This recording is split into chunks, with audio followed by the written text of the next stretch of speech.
Greetings, this is Dr. Douglas Maurer from Medical Apps with another medical app review. Today we're taking a look at a new app from Dr. Joshua Steinberg, one of my favorite app developers who continues to churn out easy-to-use point-of-care apps for primary care providers. This app, though, really applies to any provider who is a student, resident, teacher, or user of evidence-based medicine. You can see the calculator does three basic things: numbers needed to treat, post-test probability from sensitivity and specificity, and post-test probability from likelihood ratios. How does this work? First off, let's take a look at just the general description of the app. He wants to put basic tools in your hands to use at the point of care for the tough evidence-based stats calculations that are simply too hard to do in your head. There's good references here, the classic Sackett book on evidence-based medicine, also the Center of Evidence-Based Medicine in Oxford, which has a number of resources available that you can take a look at, including its own calculators. Unfortunately, they're just not in an app standpoint. And a discussion from the NNT with practical examples of likelihood ratios divided by clinical category. Let's take a look at the NNT. So there's multiple ways to input data, which I appreciate. You can look at simply rates, percentages, and then if you have the raw data from the study, you can put that in. So let's take a look at, say, myocardial infarction rates from a study looking at statin drugs.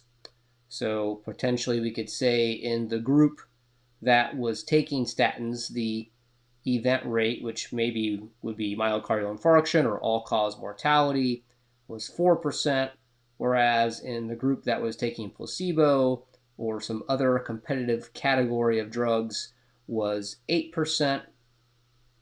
That gives you a number needed to treat of 25. If you had the actual raw data, let's say there were 14 events in a group that had 1,500 patients versus, we'll say, 30 events in a group that also had, we'll say, 1,501, pretty balanced study. There your NNT is 94. If you want more information about the NNT, which also the same calculation is used for the number needed to harm or the number needed to screen, you can see some good basic explanations given here. Moving to our next calculator, you can use this slider here to figure out what your pretest probability of a test is. There are some data you can use for this. Frequently, though, it's just frankly a swag of what we think, but you may have other calculators that help you come up with this pretest probability. Let's just say our pretest probability that a certain patient has the flu is around 40%. You can do the slider or just type it in if you want a nice big round number.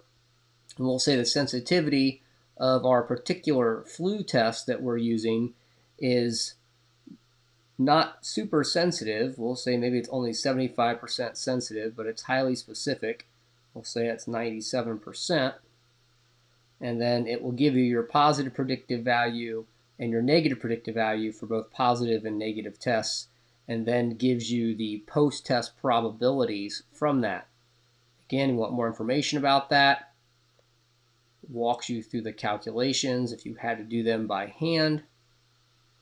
And then the final calculator is post-test probability from likelihood ratios.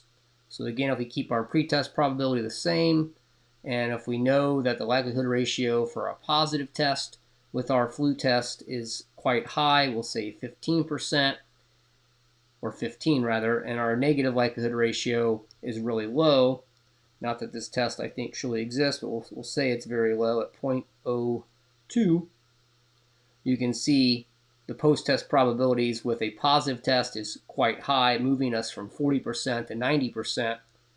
And if the test was negative, the post-test probability is quite low at 1.3%. Again, you want some more information on that? Here's some details. So some things I like about this app, as you can see, it's very simple to use. It has 3 critically important calculators you can use at the point of care or in your residency's journal club.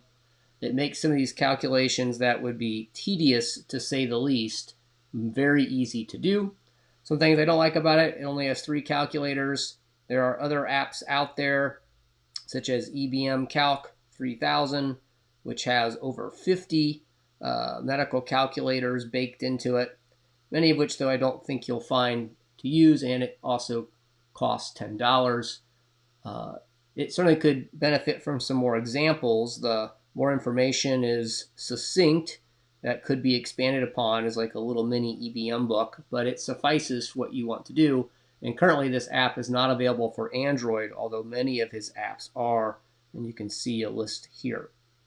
This is my look at EBM Stats Calc. This is Dr. Douglas Maurer from iMedical Apps. Take care.